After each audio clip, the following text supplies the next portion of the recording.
Assalamu alaikum. Hello everyone. I hope you all are doing great. Today, I want to describe about this. This is a pen, and now I am describing. There are four things. At first, body in a pen. Four things: a body with a cap. Second is a refill that holds ink.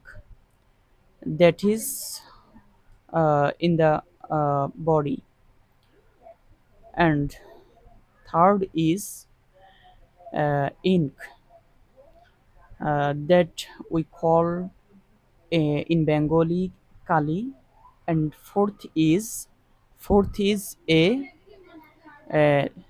nib. So four things there: a pen. So how every day I uh, I used to practice speak in English. So I want that you inspire me so that I improve in my speak in English. So I pray for you and pray for me. Assalamu alaikum wa rahmatullah.